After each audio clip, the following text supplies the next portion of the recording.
भारत माता की। आज के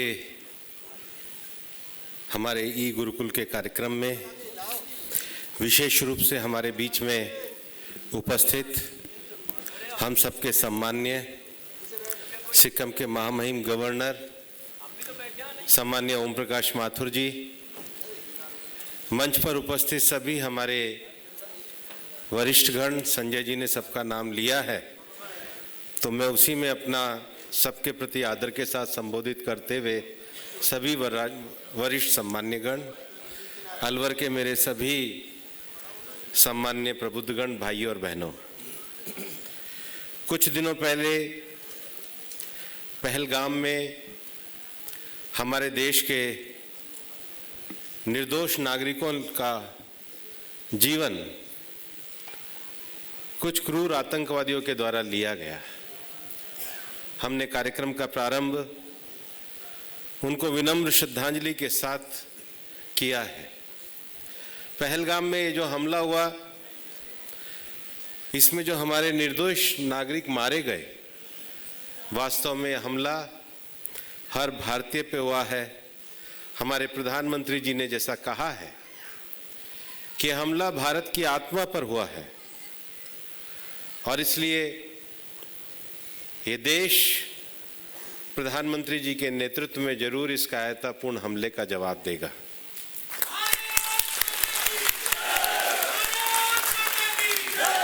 जब जब आतंक चलेगा चाल, जब जब आतंक चलेगा चाल, क्रूर निरंकुश बनेगा विकराल, कालिया नाग का मर्दन तब उचित है, आतंकवाद का अंत अब सुनिश्चित है।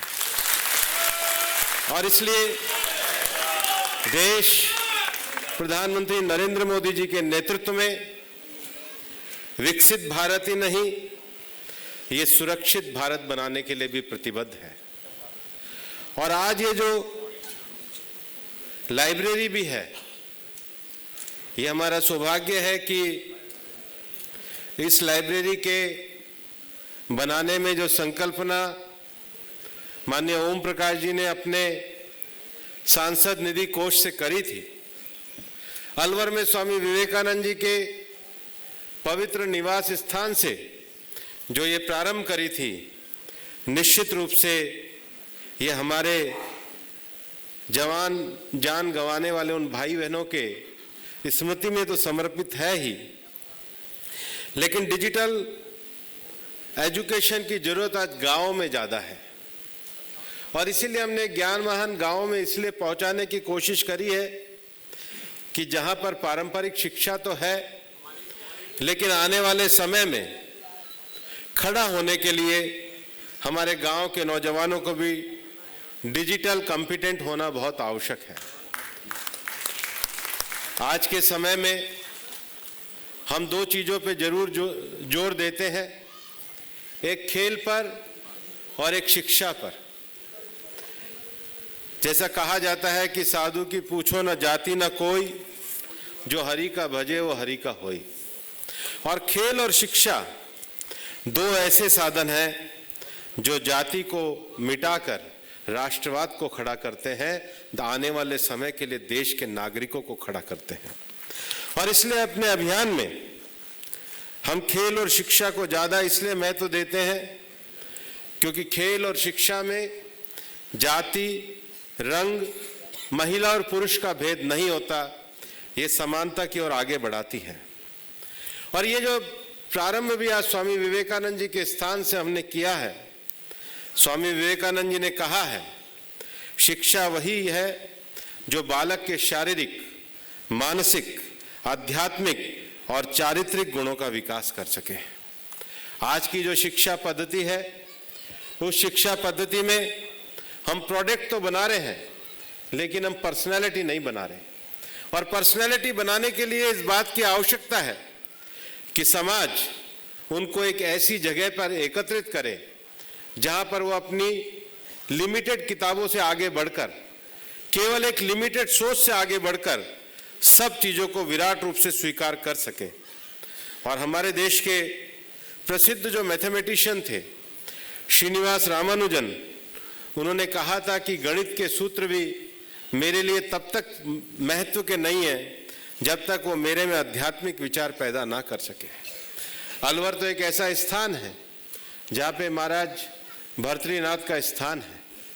अलवर संतों की तपोस्थली भी है और मैं मानता हूँ मेरे जो पूर्व सांसद थे महाराज चांदनाथ जी, उनसे बड़ा संत और शिक्षा के महत्व को देने वाले सामाजिक व्यक्ति को मैंने अपने जीवन में नहीं देखा। मेरी जो उनसे चर्चा हुई थी, चांदनाथ जी के जो सामाजिक क्षेत्र में विचार थे, शिक्षा के क्षेत्र में विचार थे, ये लाइब्रेरी उनके विचारों के लिए भी समर्पित है।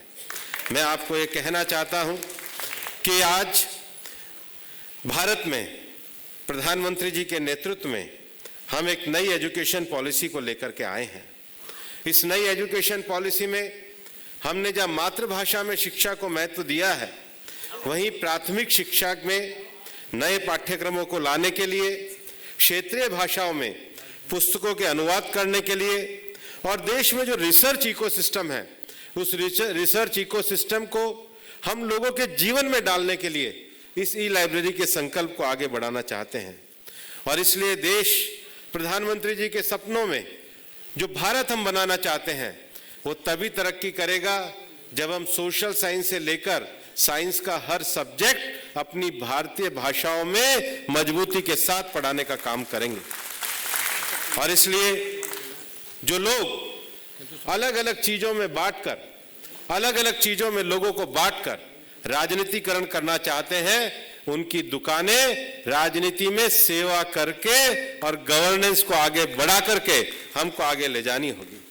और देश की जो नई एजुकेशन पॉलिसी भी है, उसमें देश की हर भाषा को उचित सम्मान और श्रेय देने का काम हमको खड़ा करना है। हम 2047 के एक विकसित भारत की बात करते हैं, लेकिन जो लोग राजनीति भी कर रहे हैं, उनको इस बात को समझना होगा कि आने वाले 25 सालों में प्रधानमंत्री नरेंद्र मोदी जी ने जो विकसित भारत का सपना हमारे सामने रखा है, उसमें हमें एक ऐसी ऊर्जावान पीढ़ी को तैयार करना होगा जो गुलामी की मानसिकता से मुक्त हो, जो नवाचारों के लिए उत्सुक हो, जो विज्ञान से लेकर खेल तक हर क्षेत्र में अपना परचम फहराने के लिए तैयार हो और 21वीं सदी के अनुरूप ऐसे हुनरमंद लोगों को खड़ा करना ही राजनीतिक लोगों का काम होना चाहिए। ये मैं आपके सामने कहना चाहता हूं। आज अलवर क्षेत्र में हमारी 27 लाइब्रेरियां, इस 27 अप्रैल तक 66 लाइब्रेरियों का निर्माण कार्य ये पूरा हो जाएगा। मैं ये मानता हूं कि मई में 9 और लाइब्रेरियों का काम पूरा हो जाएगा और 30 जून में 27 और लाइब्रेरियों का काम पूरा हो जाएगा। हम ये चाहते हैं कि ये तो हम केवल इसलिए चलाना चाहते हैं, हम ये नहीं कहते कि इससे कोई पूरा अलवर का विषय हम पूरा कर लेंगे, लेकिन हम ये चाहते हैं कि अभी तक हम लोगों ने केवल समाजों के नाम पे हॉस्टल बनाए हैं। समाजों के नाम पे हॉस्टल में बैठ करके जागृति तो आई है, लेकिन अब उससे एक नींव आगे बढ़नी पड़ेगी। अब हॉस्टल में से सक्षम और संस्कारवान युवा को खड़ा करना होगा, ये बड़ा काम है। मेरी बहनें यहाँ पर बैठी हैं और मेरी बहनें जो इतनी हमसे उम्मीद करके बैठी है अलवर में पानी के लिए, मैं आपसे प्रार्थना करना चाहता हूँ। मैं आपको ये हमारे सब लोगों के बिहार पे कहना चाहता हूँ, हम दिन रात लगे हुए हैं, आपको निराश नहीं होने देंगे। हमने अलवर की जो पानी की समीक्षा करी थी, हमें लगा था कि अलवर में जितनी आवश्यकता है उसमें 50 MLD पानी कम है। तो संजय जी से बात हुई, लंबे समय तक लोग कहा करते थे, आज तो हमारे महामहिम गवर्नर जी बैठे हुए, हम कहना नहीं चाहते कौन कहा करते थे, पर ये कहा करते थे कि सिली सेट से तो पानी आ ही नहीं सकता है, फॉरेस्ट की परमिशन मिल ही नहीं सकती है, सिली सेट से पानी कैसे आएगा, फॉरेस्ट से बीच में है। संजय जी ने प्रस्ताव पास करके भेजा, हमने 1 हफ्ते में उसे पास करा दिया। आज 24 MLD पानी सिली सेट से आने के लिए 23 करोड़ का टेंडर शुरू हो गया है, वो 24 MLD का पानी बढ़ेगा। दूसरी बात कहा करते थे, हमने पिछले साल से समीक्षा में बात करी, 10 MLD पानी बेकार जा रहा था, STP में बेकार जा रहा था। हमने कहा ये पानी इंडस्ट्री को बेचो, इंडस्ट्री कम से कम गर्मी में पानी अगर STP का पानी लेगी तो ये वाला पानी पीने के काम आएगा।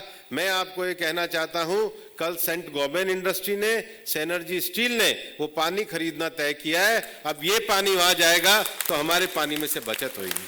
तीसरा एक और विषय आता था, कहते थे भाखेरा में जो एनीकेट बनेगा उस एनीकेट में पानी रुकेगा, उसकी भी स्वीकृति पिछले हफ्ते ही हमने करवाने का काम किया है।